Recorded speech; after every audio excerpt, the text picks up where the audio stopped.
Halo adik-adikku sekalian, selamat pagi, siang, sore, dan malam. Semoga kalian selalu dalam keadaan sehat ya, penuh semangat, dan belajarnya gak lupa adik-adikku ya, setiap hari belajar ya. Oke, dan juga berdoanya jangan lupa, berdoa yang istimewa, yang luar biasa, belajarnya juga yang istimewa agar mendapatkan cita-cita dan harapan yang istimewa. Ya. Baik, adik-adikku sekalian, kali ini kakak akan coba membahas sebuah materi ya di fisika yang namanya dinamika gerak ya, ilmu yang mempelajari gerak benda dan penyebabnya. Oke, kakak akan mulai ya dari apa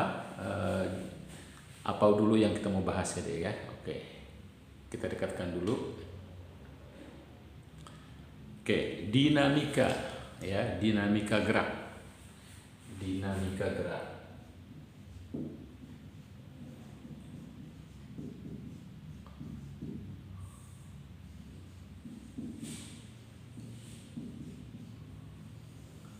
Oke, ilmu yang mempelajari tentang gerak dan penyebab gerak. Jadi penyebabnya dibahas adik-adikku sekalian ya. Apa penyebab gerak? Kalau pada benda yang bergerak lurus, penyebabnya adalah gaya. Kalau benda itu berputar, berotasi, maka penyebabnya adalah torsi atau momen gaya. Jadi yang kita bahas adalah dua deh ya.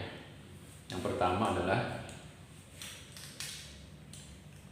dinamika gerak lurus.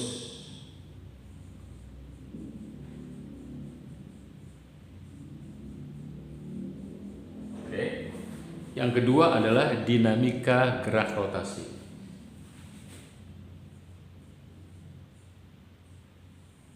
Gerak rotasi.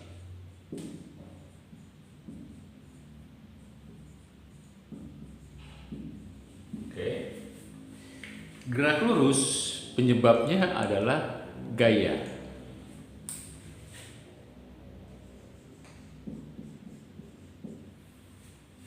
Sementara di gerak rotasi penyebabnya adalah torsi atau momen gaya.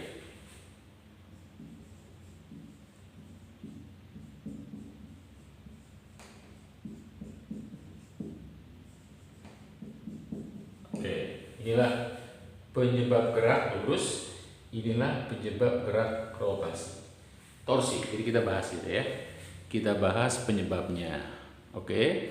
Nah, sebelumnya kita akan coba dulu bahas kira-kira apa saja sih gaya-gaya itu. Oke ya, kita lihat gaya-gaya.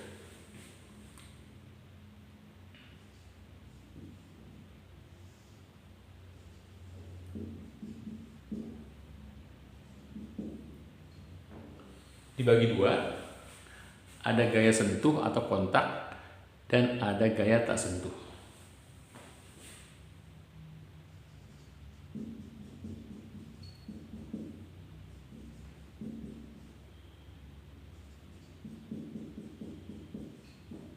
Nah, gitu ya. Oke. Yes, kakak perkenalkan kira-kira apa saja yang termasuk gaya sentuh. Gaya kontak, yaitu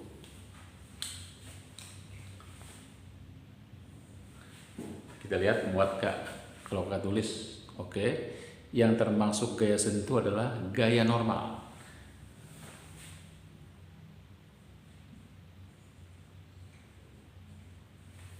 Gaya yang tegak lurus bidang. Ya, gaya gesek.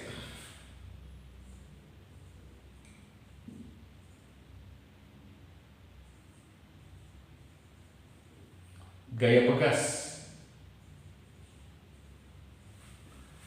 Oke, dan masih banyak lagi deh ya. Nanti kita coba akan singgung sisanya. Nah, kemudian yang termasuk gaya tak sentuh adalah gaya gravitasi, gravitasi,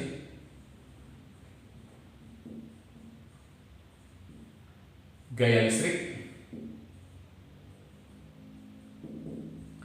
gaya magnet. Inilah ya jenis gaya sentuh dan gaya tak sentuh.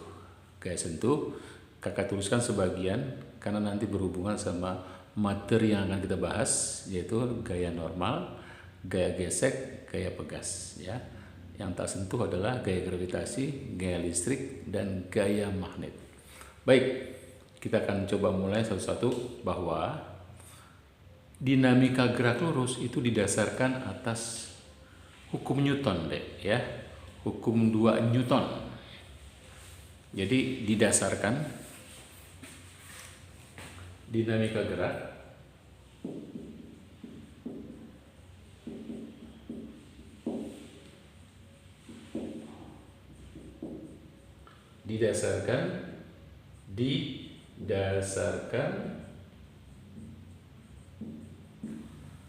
ya atas hukum Newton 2 atau hukum Newton 2. Hukum Newton 2 atau hukum 2 Newton. Ya, yang perumusannya adalah sigma F sama dengan massa kali percepatan. Inilah perumusan tentang hukum 2 Newton atau hukum Newton 2 ya, tentang gerak lurus ya. Jadi rumusan ini dipakai untuk benda yang bergerak lurus.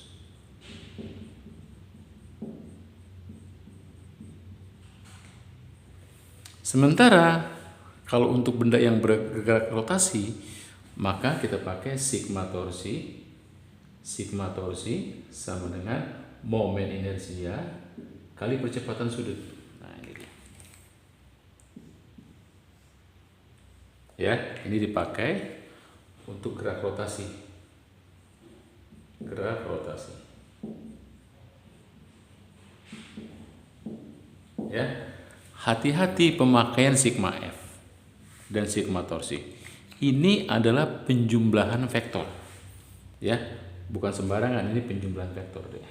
Ini adalah penjumlahan vektor.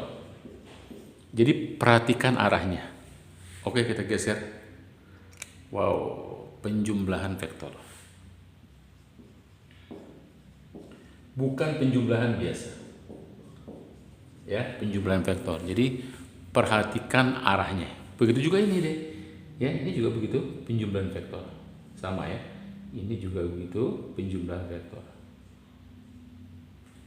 Ya, sigma torsi. Momen inersia kali alfa. I-nya adalah momen inersia. Momen inersia. Ya. Kemalasan sebuah benda untuk berputar atau tidak berputar, namanya momen inersia. Ya, ini alfa adalah percepatan sudut. Kenapa percepatan sudut? Karena dia berotasi deh. Percepatan sudut. Nah, gitu ya. Oke, itu dia dasar-dasar dari dinamika gerak ya, entah itu gerak lurus ataupun gerak rotasi. Oke, satuannya jangan lupa deh, ini kilogram meter kuadrat, ini satunya adalah rad per sekon kuadrat. Oke, kalau M massa kita tahu satuannya kilogram, kalau A percepatan kita tahu satuannya meter per sekon kuadrat. Oke, nah sekarang kita akan coba bahas lebih detail lagi tentang gerak lurus ya, dinamika gerak lurus. Oke, kita bahas lebih lanjut, lebih detail tentang dinamika gerak lurus. Dinamika gerak lurus. Kakak bikin gini deh ya. Dasarnya adalah hukum, nggak kelihatan. Wow. Oke. Dinamika gerak lurus dasarnya adalah sigma Fm kali A. M kali A. Nah, jangan lupa deh, karena di situ mengandung percepatan, berarti kita harus ingat-ingat lagi rumus-rumus gerak lurus berubah beraturan deh. Ya, jadi ingat lagi rumus GLBB yang mengandung percepatan. Ingat GLBB, gerak lurus yang ada percepatannya. Ya, apa yang perlu diingat? Rumus ini deh, mencari kecepatan adalah kecepatan mula-mula plus kalau dipercepat minus kalau diperlambat A kali T. Rumusan yang kedua adalah kecepatan dalam bentuk kuadrat adalah kecepatan mula-mula dikuadratin plus minus 2A kecepatan jarak tempuh. Nah, yang ketiga, jarak tempuh adalah kecepatan awal kali waktu plus kalau dipercepat minus kalau diperlambat setengah A percepatan T kuadrat. Ini mencari kecepatan fungsi waktu, ini mencari kecepatan fungsi jarak, ini mencari jarak fungsi waktu. Nah, seperti itu ya.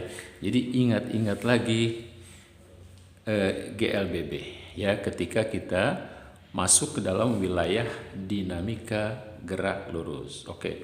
Sekarang kita akan coba bagaimana cara memakai rumus ini. Ya. Oke. Misalkan gini. Ada sebuah soal.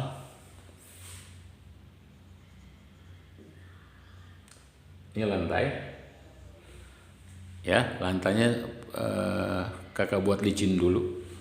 Berarti nggak ada koefisien gesek, tidak ada gegesek.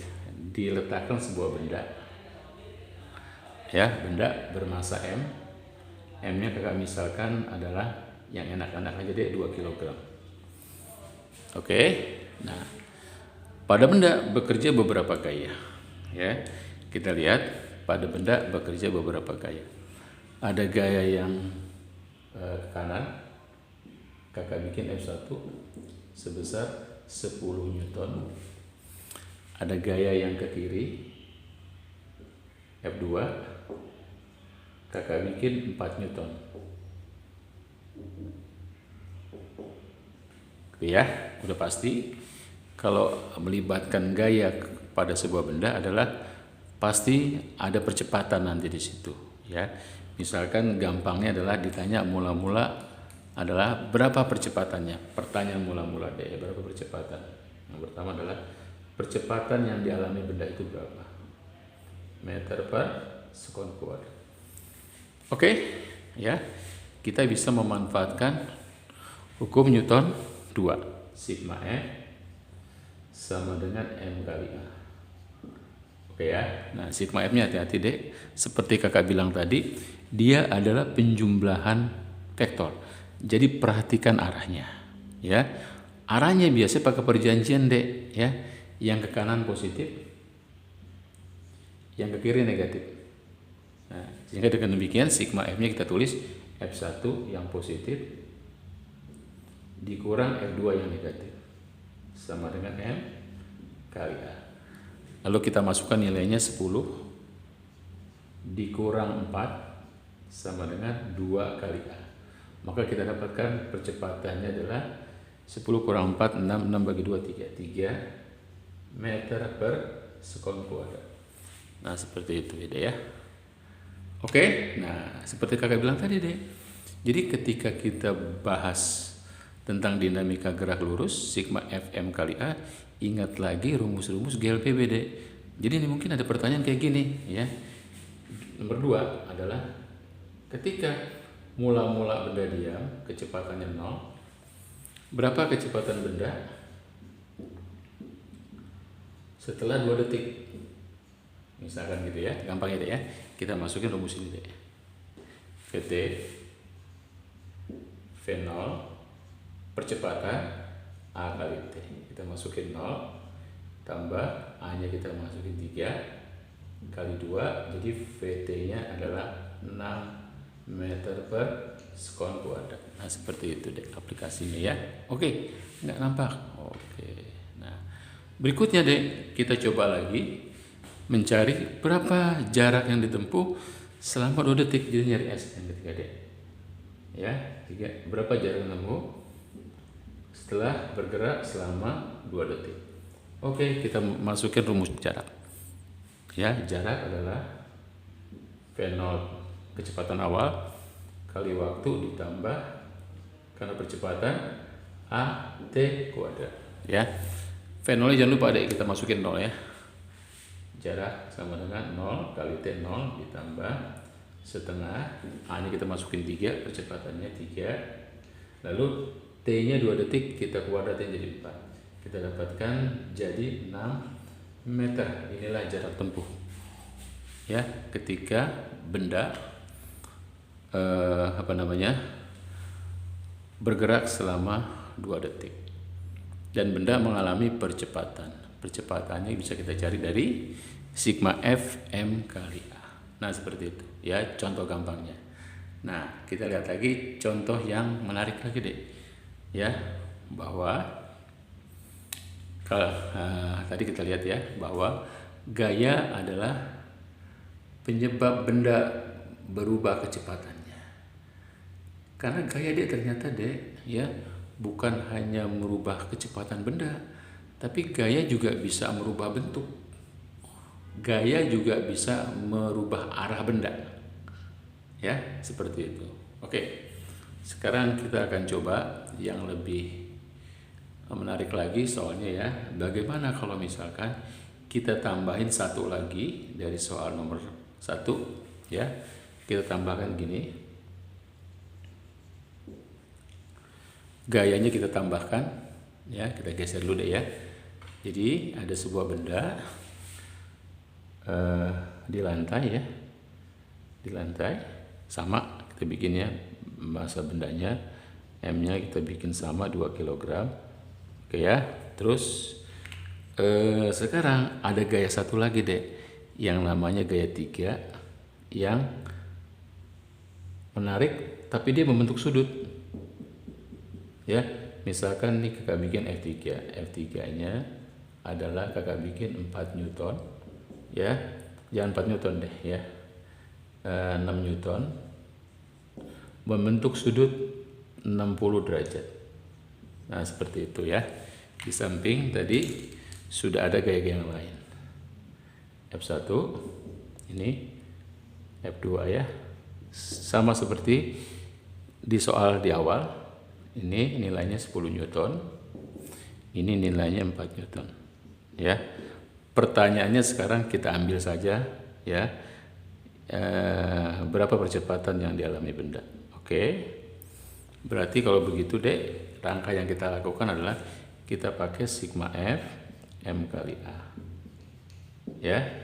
Kita lihat sekarang gayanya bertambah 1, yaitu ada F3. Tapi F3 itu bekerja pada benda dengan sudut, dengan kemiringan ya. Berarti kalau begitu deh, kamu harus uraikan F3 ini menjadi yang sejajar dengan gaya-gaya yang sudah ada. Jadi kita proyeksikan F3 terhadap sumbu X, namanya F3 cos 60 ya. Walaupun ada juga sih nanti di sini F3 yang sejajar sumbu Y, namanya F3 sin 60 ya. Tapi kalau misalkan ditanya berapa percepatan gerak lurusnya ya searah sumbu X, yaitu tadi kita pakai gaya-gaya ini saja, ini dan ini ya. Oke, kita dapatkan satu lagi ya, sigma F nya yaitu F1 yang positif, F2 yang negatif, dan F3 yang positif. F3 cos 60 sama dengan M kali A. Oke, kita masukin 10, kita masukin 4 ditambah F3 nya kita masukin 6, cos 60 setengah D sama dengan M nya 2 A. A dapat ya. Ini 10 kurang 4, 6 ditambah 3 Jadi A-nya dapat 9 dibagi 2 adalah 4,5 meter per sekon kuadrat. Nah, itu dia. Wah, nggak kelihatan. Oke. Ya, hitungannya nggak terlalu sulit. Oke, itu deh ya. Itu gerak translasi sejajar sumbu X dari sebuah benda. Nah, sekarang gimana kalau misalkan geraknya itu adalah gerak translasi juga, tapi sejajar sumbu Y? Oke, kita lihat ya, sejajar sumbu Y. Berarti kita hapus dulu nih deh ya. Oke, kita hapus dulu soal-soalnya ini. Ini ya, tadi yang kakak jelasin adalah gerak translasi atau gerak lurus sepanjang sumbu X, ya, sejajar sumbu X. Nah, sekarang bagaimana kalau misalkan kita coba lihat soal yang sejajar sumbu Y.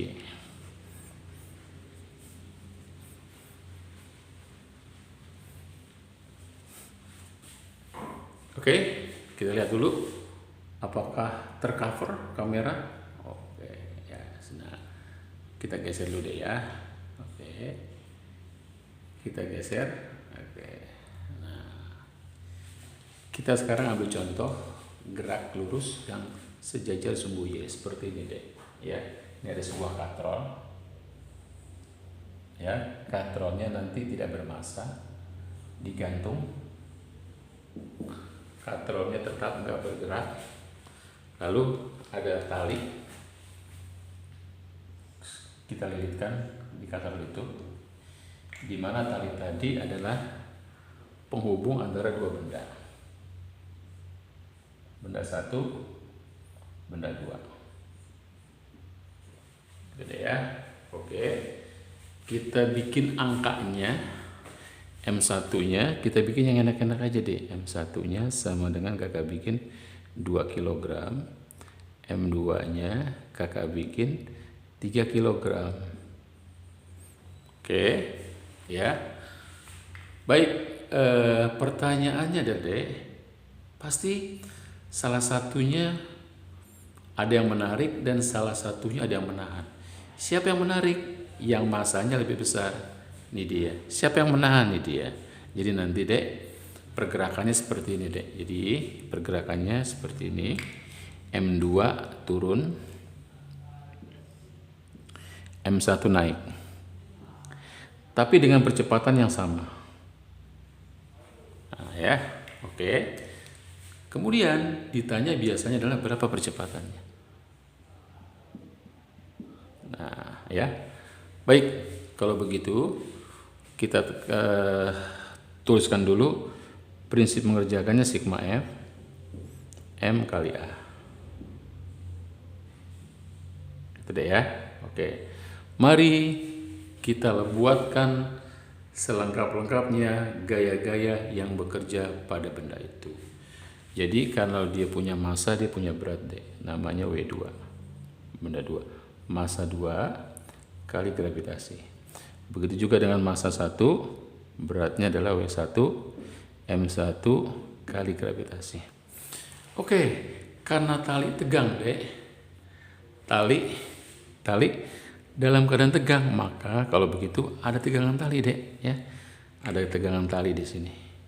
Ini kita bikin T2, ini kita bikin T1. Nah, gitu deh. Tapi penggambarannya gini deh, ya. Ada tali, tegangan tali satu yang menarik katrol, namanya T1. Ya, juga begitu ada T2 yang menarik katrol. Nah, kemudian diimbangi deh, ya. Diimbangi karena kenapa? Karena tali tegang deh. Jadi ada penyeimbangnya yaitu T2 yang bekerja T1 yang bekerja pada benda. Ya. Terus T2 yang bekerja pada benda. Inilah karena sama jadi tali tegang. Nah, kita udah gambarkan secara lengkap gaya-gayanya, tinggal kita analisis deh ya. Tinggal kita analisis. Jadi dari persamaan ini kita lihat masing-masing benda masing-masing deh. Ya, kita terapkan rumusan ini di benda satu sehingga kita bisa tulis sigma F Oh, spidolnya mau habis. Sigma F M1 kali A. Nah, seperti itu ya. Oke. Sigma F-nya apa saja di M1? Ada W1, tulis aja deh. Ada W1, ada T1 sama dengan M1 kali A. Oke. Sekarang berikutnya adalah menentukan plus minusnya. Lihat, arah geraknya ke atas, W1 ke bawah, berarti ini minus. T1 ini sudah sesuai dengan gerakannya, maka ini plus. Nah, kita dapatkanlah persamaan ini deh ya. Oke, kita tuliskan angkanya adalah M1-nya adalah 2 kali 10, ini 20 deh. 20 plus T1 sama dengan 2 kali A. Kita dapat persamaan 1. Oke, ya. Rumus yang sama juga kita pakai pada benda 2. Jadi sigma F sama dengan M2 kali A. Oke, kita lihat sigma F-nya apa saja deh. Lihat tuh, ada W2, ada T2. Jadi sigma F ini adalah gaya-gaya yang bekerja pada benda 2. W2 dan tulis aja deh, ada W2, ada T2 sama dengan M2 kali A. Baru tugas kita berikutnya adalah memplus minuskan ya gaya-gaya itu. W2 searah gerak positif, T2 berlawanan negatif. Nah, dengan demikian kalau kita masukin angkanya, W2 adalah massa kali gravitasi, massanya 3, gravitasi 10 adalah 30 dikurang T2 sama dengan 3 kali A. Kita dapat persamaan yang kedua. Oke, ya. Kita dapat 2 persamaan, lalu kita apakan deh? Eliminasi aja deh ya. Eliminasi. Nah, jadi kita tulis ulang, kita dapat 2 persamaan ini, yaitu 20 ya dek, min 20 ditambah T1. Oh, nggak kelihatan. Oke. Min 20 ditambah T1, kita tulis ulang dulu, sama dengan 2A, ini persamaan 1. Lalu kita tulis ulang lagi, 30 min T2 sama dengan 3 kali A. Ya. Oke, kita apakan nih? Nah, ternyata deh, kalau talinya itu nyambung deh, ya, dalam satu katrol, tidak ada katrol yang lain, maka kita bisa katakan deh T1 sama dengan T2. Kelihatan tuh ya, bahwa T1 dan T2 satu tali. Satu tali. Kalau satu tali berarti T1 sama dengan T2. Dengan demikian ini bisa kita hapusin deh ya, karena ini sama, ini kita jumlahin aja caranya. Min 20 ditambah 30 adalah 10 ya, 10 min plus T1 min T2 ini kan sama deh, jadi habis ya, kosong, sama dengan ini jumlahin jadi 5A. Dengan demikian hanya kita dapat 2 meter per sekon kuadrat. Nah, seperti itu.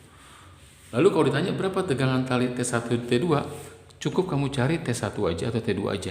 Kenapa? Karena T1 kan sama dengan T2. Oke, cukup cari pakai T1 aja.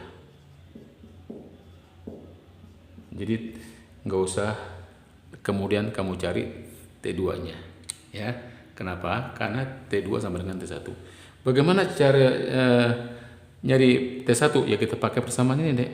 Tadi kita buat ya, persamaan min 20 yang tadi kita buat ditambah T1 sama dengan 2 kali A. Oke, min 20 T1 yang ditanya, oke, 2 kali percepatannya 2 kali 2. Oke, kita dapatkan berarti T1 nya adalah 4, 20 pindah jadi 24 Newton. Nah, seperti itu.